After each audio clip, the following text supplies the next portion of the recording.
So what we do at MANND is that we create VR and AR experiences for both the purpose of business and art.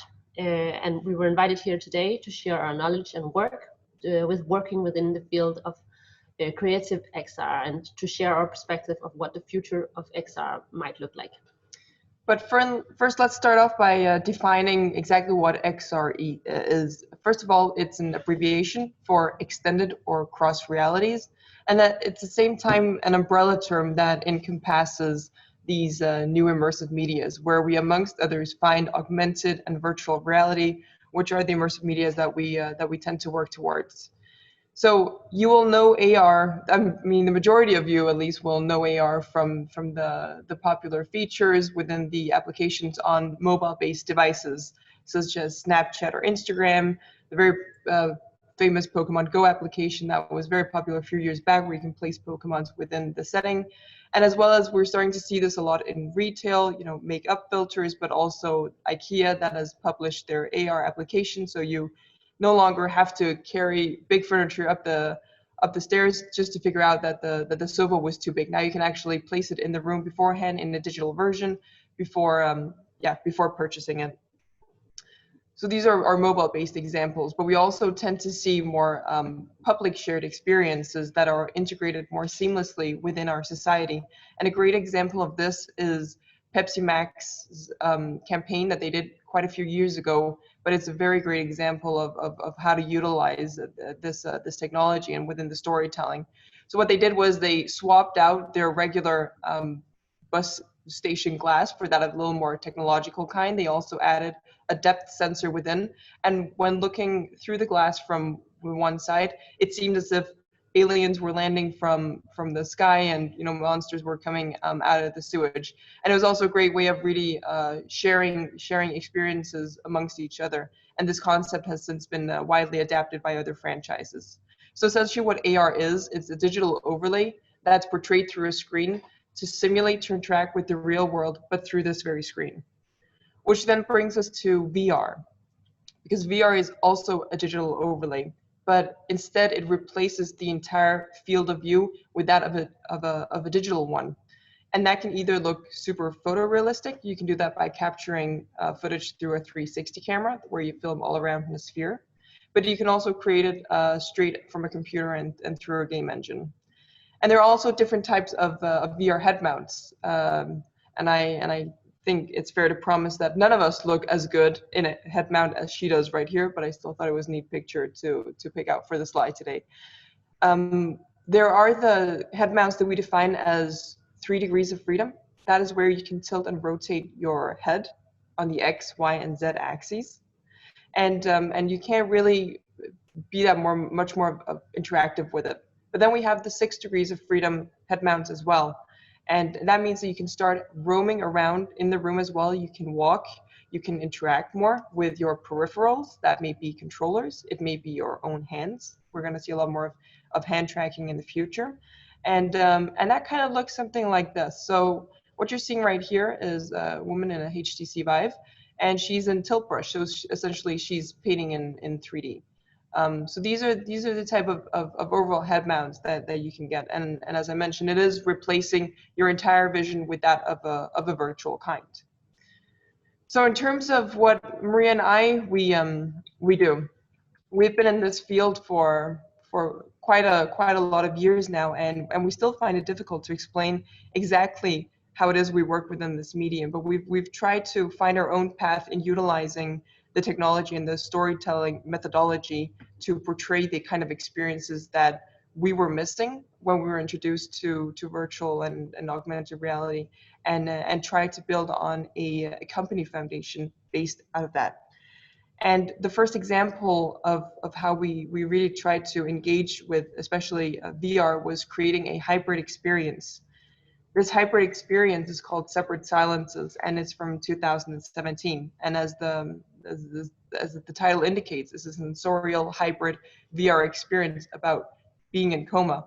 And that might sound a little floopy as such, but what we tried was to figure out how we could enrich the storytelling as well as create multi-layered storytelling universes within the same experience. We have a background within the film industry. We are both film graduates, and we wanted to see how we, at this time, also using the 360 capture, really could engage you in the virtual content to a lot larger extent. And before we move on, we have a little case video to show you.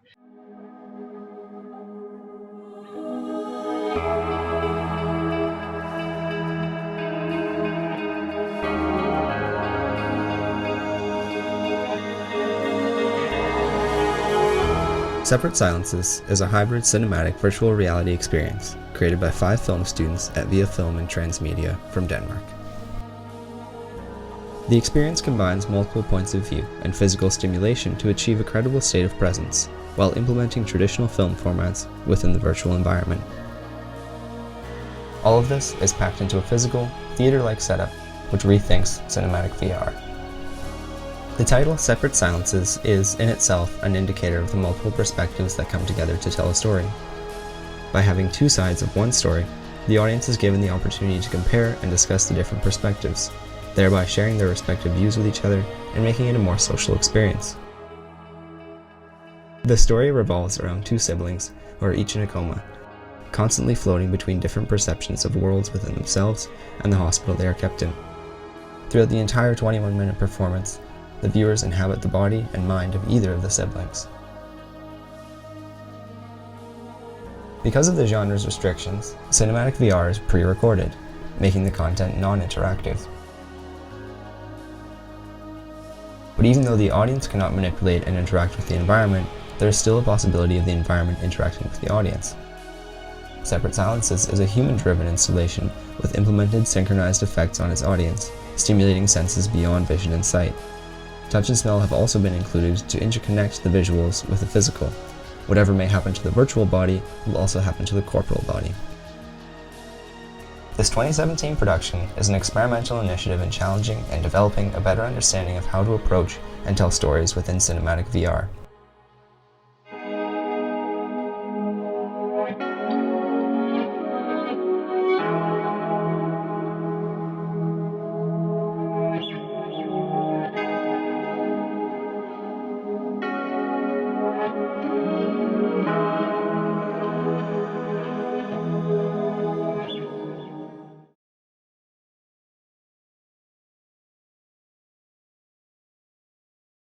And as you could see, this really was much of an experiment. We not only tried to tell stories from 2 different perspectives, but there was also a lot of tactile stimulation throughout the experience that required 3 facilitators in total for this 20-minute performance. And then you might ask, why the heck bother? That seems like an awful lot of work when, in terms of distribution, right? Because we have to be 3 people there every time. 2 people can come in at a time and experience it every 30 minutes. So it's not as if the statistics are super duper in that essence. And we would know because we've shown this experience way over 1,000 times at this point.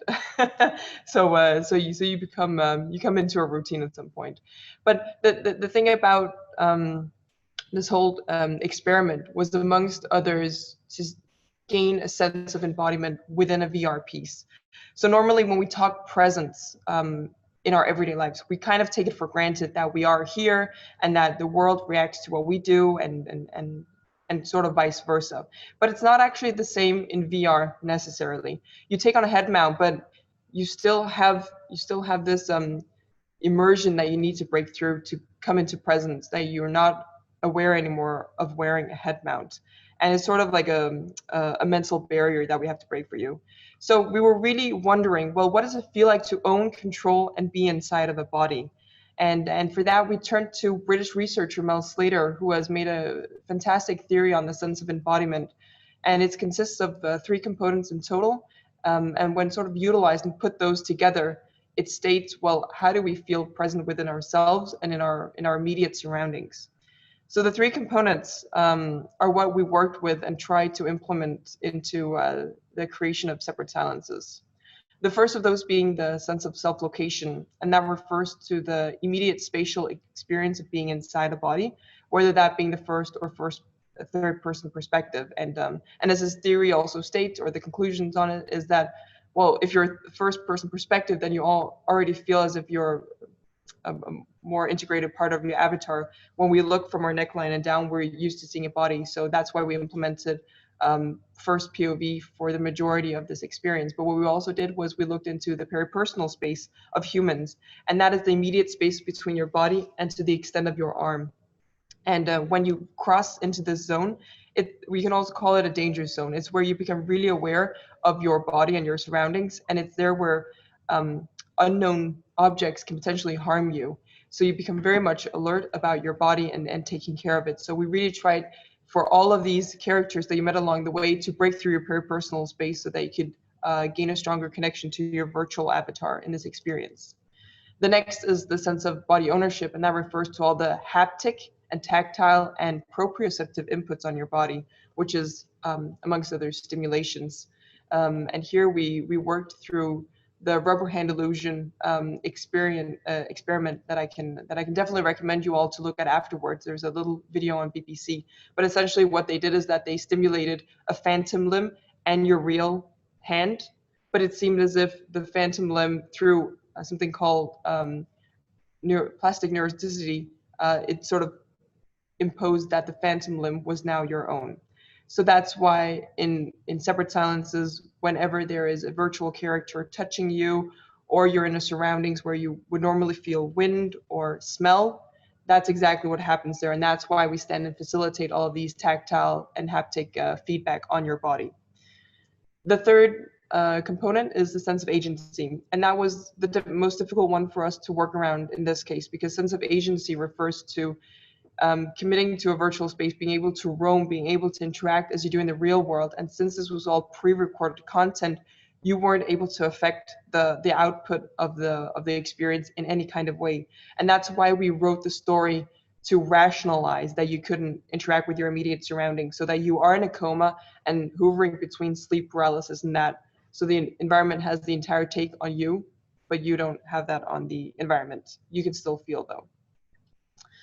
And it was created, as we mentioned, in 2017, and we were fortunate enough to have it premiere at the Cannes Film Festival that year.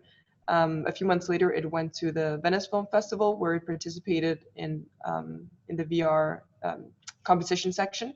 And just that year later, we also went to Luxembourg Film Festival. And it's also been shown at many smaller venues here around Denmark.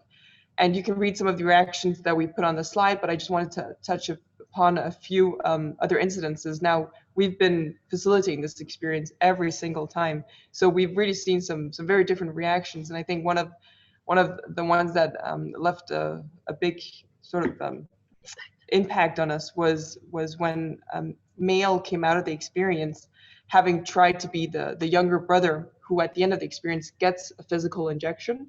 Well, at least we simulate it, and dies. And he comes out and says the experience was absolutely fantastic. It was thought-provoking and great, but that we shouldn't include such a nasty smell for the injection part, because already getting an injection is like overstimulating enough. But we never used any sort of odor. It was simply water. So his brain has been playing a gimmick on him, and we've sort of been seeing this multiple times over and over again. Then we also do have a lot of people who are a bit afraid of this monster that you see in the experience. He's supposed to resemble death. He comes very close to you at some points, and even, as you've seen in the case video, sort of comes crawling up and down your legs. And we have a lot of people at that point that are so afraid of how far his hands will go up your legs that they sort of take their knees up to them, and they take the cover and push it over their head, and then they sit and jump around under there screaming a little bit, completely forgetting that they're wearing a headband at this point. And that's really where we see the extent of measuring the subjective state of presence, that we've actually achieved this. Then thirdly, we do have a lot of women who cry in the version of Rebecca. It is very emotional. You do lose your sibling that you've, throughout these 20 minutes, gained a very tight and intimate relationship to, and we see a lot of emotions just pouring out of people. So that's definitely that's something, yeah. Yes, and another experience we want to present to you is an experience called X-Ray Fashion. It's a VR documentary we made in 2018. It shows the darker side of the fast fashion industry. and how much the over-consuming of clothes have of an impact on our climate. And this was made in a collaboration with the World Bank and the climate organization Connect for Climate. And the experience was directed by an Italian fashion photographer, Francesco Carosini. And what's special about this VR experience is that it's not an ordinary VR experience. It's in fact also an installation, just like Separate Silences, that stimulates beyond vision and sound. So in this VR experience, you're gonna feel a lot of physical effects as well, and you're walking around with bare feet on a platform. What you're going to see in there is a lot of behind the scenes from sweatshops in India, and also polluted rivers from when dyeing clothes. And if you're wondering what this looks like, we have a short film we want to share with you. This we're just going to do on the screen because it's not.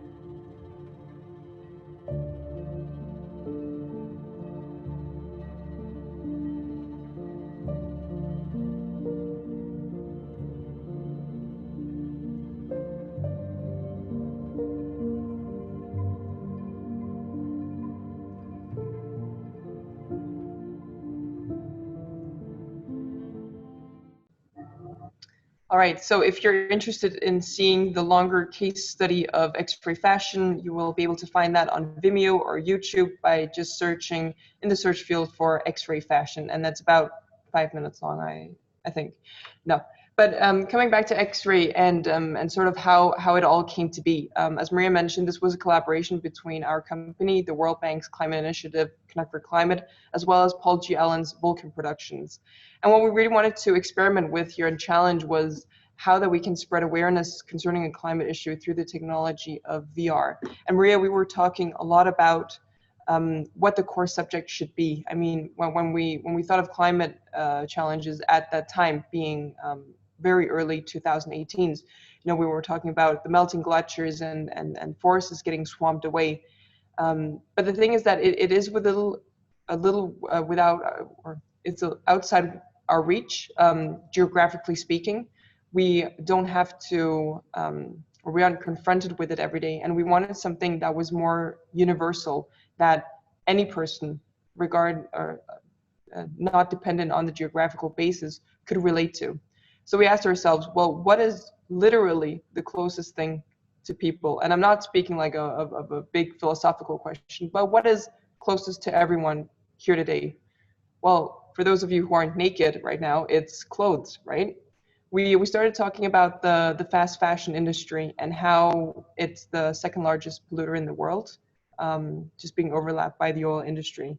And we were upset and we were mad at ourselves and also at everybody else, being the consumers that we have with the power that we don't acknowledge every time we go down and purchase a garment. This experience also developed from being just about climate issues to also about social rights, because a lot of parts of the supply chain in many different sectors is corrupt. People are not being treated with the dignity and respect and the standard human relations that we each and everyone deserve. So it really did become a whole spectrum of trying to grasp all of that into one experience. So as you could hear, this was a huge challenge, because how can we make a VR experience where people would actually stop up and listen? So to start with, we wanted to understand what it actually means to experience something. That's a good place to start, because VR is all about experiencing, and we mentioned this word a lot here. And here we used a model called the psychological structure of experience. It's by a Danish professor, Christian Jensen, and it very well explains what happens when we're experiencing something. It's not made for VR specifically, but it's very good in order to understand. So the first step is happening when our bodies are physically affected. This means that our pulse starts racing as we get excited or scared, and this then provokes an emotion such as sadness or happiness. And then the second step happens when we subconsciously start analyzing and comparing what we are experiencing right now to other aspects of our lives. So we wonder about what we're experiencing. And then the third step comes, and this is definitely the most interesting part. According to Jensen, he says that if an experience is powerful enough, it can actually go in and transform and change our identity and our habits. And this would be amazing, right? With this project, we really would love to change people's habits towards fashion and not just inform them. So this was a great model for us to start using and for guiding for how we could make an experience that was actually powerful enough for people to listen and take this message to heart. We also incorporated the sense of embodiment theory again, as these pictures state. These are our actual pictures from when we've been out presenting, and it does show that you're a bit more techie than Separate Silence's experience. Here you're wearing a VR backpack that talks together with the different lighthouses and sort of identifies where you are in the spot. And then of course you're wearing a head mount walking around. But as you can see on the very left, there's a man splashing into the water, and to the right we also have a woman who's sitting down with a big heating lamp. So that's within the sweatshop that you really can feel the heat. And then of course there's different surfaces all over the ground and lots of other types of stimulation. So here again we have worked with the sense of self-location, body ownership, and agency. Yes, so that's how X-Ray came to be. And this experience premiered at the Venice Film Festival 2 years ago. And then since then it's been traveling all over the world, especially at fashion conferences in the US. We also been at a UN conference in Kenya, and it has been exhibited in a month in Doha at Qatar museums. And now you might think, like, what difference has it actually made, and did we succeed in making people change their habits? So you can read some of the actions that we have had for people trying the experience up here.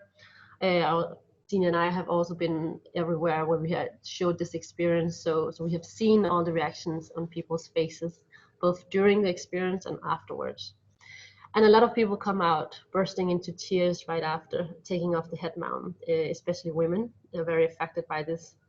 We also have people gasping or shouting when they feel the physical effects. And we even have people talk to themselves and commenting and reacting on what they're seeing.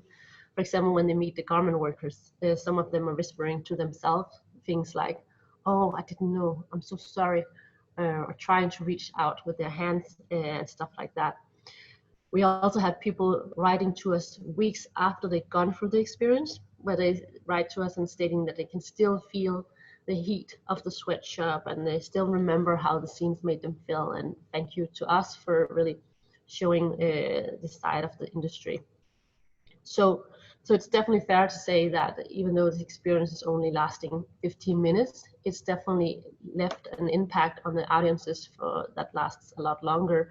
And with that, we are pretty sure and confident that it, for at least for some people, has really been a game changer for them towards changing their habits towards fashion. But as you've seen, this is also an installation, and it's quite heavy on the distribution part. And after traveling the world with 3 pallets and a lot of hours of packing this installation up, packing it down, facilitating it, we really wanted to try to create something that was a little more distribution friendly and also a little more shareable for future experiences. Which brings us to our next case called Era 360. This was a combined VR and AR concept that we created for a Danish client who approached us and wanted a different model and technique or platform for how to bring forth their fashion graduates' design projects. So what they would normally do up until now was host an annual catwalk show at the Copenhagen Fashion Week. And there were some limitations to this. It's both bound by time, that it's a very short amount of time that you're showing something at, and it's also very location based. And if the right people don't turn up, then that's too bad. So at Copenhagen Fashion Week, at any fashion week, really, especially if you're not that big of a brand, you really have to be loud in some other ways to grasp the attention of the audience. So we started thinking about, well, we wanted to make something more innovative for them. We wanted, of course, to integrate immersive media, but also make it extremely distribution friendly and sort of freeze time for a moment to captivate the audience with it. So I won't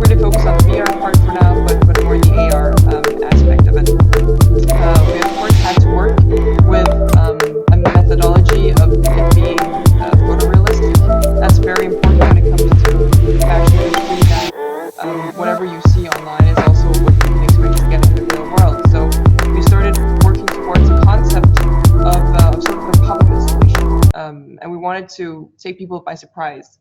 When you see a VR head mount, you don't necessarily know what you're going to be experiencing, but you have an idea it's going to be VR, right? But you don't exactly associate iPad with augmented reality right off the bat. So what we did was that we handed out iPads to the audiences and then asked them to scan the floor. And as soon as they'd been doing that for a couple of seconds, suddenly they would be standing in the middle of 12 human life-size models, all of them being photorealistic. Now you can see on this video capture kind of how that looks like. So all of these models were wearing the creations of the different design students, and people were really into it. And I think the funny thing is that, they were getting into such great conversations, but as you can also see in the background, like all the clothing was there in real life. So it was very amusing to see how that sort of triggered a whole other conversation on the garment. So people were getting up close, really walking around, interacting with them. You could even have your pictures taken, as you can see on the very right here, Maria and I doing a little squat, and sort of also sharing that through social media. So you also kind of got a virtual souvenir from it. We use the practice of photogrammetry to make this realistic looking, and that really wraps up like what Era was all about. That it was super distribution friendly, and I think it's really simple, but it's also very successful concept, showing how important and how useful it can be to engage your audiences within these immersive media fields. But Era is really just only the tip of the iceberg when it comes to this, and especially because within AR, the main distribution for it is still mobile based, and the majority of us do have mobiles nowadays, so it really is a no-brainer. AR is mostly been used as a communication tool up until now, and much less a storytelling tool. But the principles of that are also changing, also in terms of the technology and what we as storytellers are able to put forth in the world. We're talking photogrammetry. You've just seen that's stills. There's also volumetric capture. That's sort of where these photogrammetry models start coming to life, and they can walk around and they can perhaps even talk to you in the field. And then there's virtual beings as well. Now you can see these beautiful people that are all being featured here in the sequence, and they look absolutely gorgeous. Matter of the fact is they have never set an actual foot on this planet. They've all been 100% virtually created, and that's also a much more sustainable approach of thinking virtual productions in the future. Photogrammetry and volumetric especially still are quite heavy on the production side, and they cost a lot of money, and they still require people to be at a certain place at a certain time to capture them, which means that you can't really cut out flights if you're working with extensive people that you want to have featured in your experience, whereas artificial beings are being made purely through the computer, and you have you have sort of the power over them. Then we go into a whole other conversation of ethics and moral, but that's just to state that this is where the future is in a very short amount of time, and it's equally intriguing and exciting for storytellers as to be able to utilize that within our work. Yes, and now that we are at a future perspective of these immersive technologies here, when COVID-19 arrived, we were all sent home and had this long time of being isolated. And this is where at least I count my blessings for working within this creative field of XR, because this motivated Signe and I to look into this term called social VR. And social VR is where you can meet up with your friends or your colleagues within these virtual reality spaces. And this, of course, was very handy during a pandemic. So what we did was that we did a research to get an overview of what kind of different opportunities there were for meeting up in virtual spaces. And what we found was that there is a lot of platforms out there, mainly focusing on communication and business meetings, and they all strive to be the #1 within that field. Both there's VR experiences that does this, but also AR is approaching for communication. And we did also try some of them. And even though they are very promising platforms with really cool features, like obviously you can see your avatar, you can talk, you can also visualize 3D models in there, and in some of them you have cool voice recognition that for taking notes, for example, being in a business meeting. Or But even though it was really promising, we did still find that there was a lot to be done, and it still has a way to go. The pipeline and the accessibility still needs to be simplified. At least that's our perspective. But what we were pleasantly surprised with was the whole entertainment genre within this social VR space. Signe and I, amongst other within the community, like occasionally get together for a game of paintball or bowling or watching a film or shooting zombies, like normal things we couldn't do because of the pandemic. So this was really amazing, an amazing experience. But there is a lot of opportunities with this, and there's so many great examples of how social VR can be used for entertainment, such like art and storytelling. So here in the end, I just quickly want to introduce you to two cases that gives us a sneak peek of what the future might hold for entertainment. And the first one here on the left is Museum of Other Realities. Whereas most social VR platforms are focusing on optimizing business meetings or games, then this one is focusing on distributing art. And so it is a social VR platform where you and your friends can go in and experience amazing virtual art pieces together. And that means that you have an avatar in there. You can see each other and you can take pictures of each other and pictures of the art. And these pictures you can then take back into the real world and share them on social media and share them with others. And all of these pieces are created by different indie artists from around the world. So all the visual styles are very different.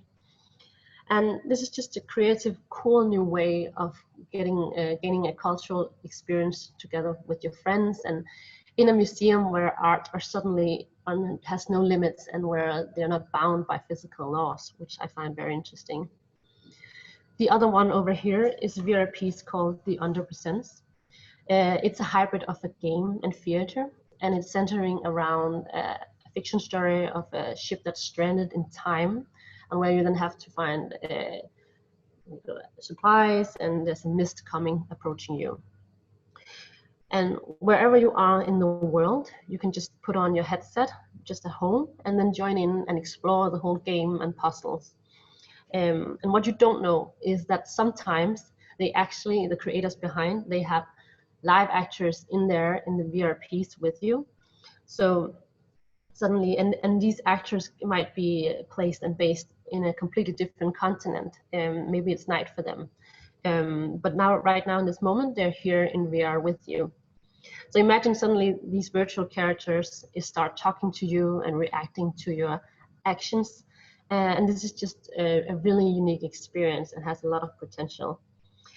So the vision behind The Underpresents is that it's an ever-evolving story universe. So for example, they just added another addition to this game where you are with your friends, you are an expedition on Antarctica, and you are looking for a legendary frozen dolphin. And yes, it is a dolphin. The under is a little silly, but it just shows a lot of great potential, and it is the first one of its kind. This piece here premiered at Sundance last year, and since then the interest for mixing social VR, because in the under you can play either as a single player or multiplayer. So the whole interest of mixing social VR with theater and performances has a huge interest and demand amongst creators and audiences. So we are very, very sure that we're going to see a lot more of these kind of experiences in the future. Absolutely. And that really wraps it up for us here in terms of how we utilize these immersive medias for the sake of storytelling and narration.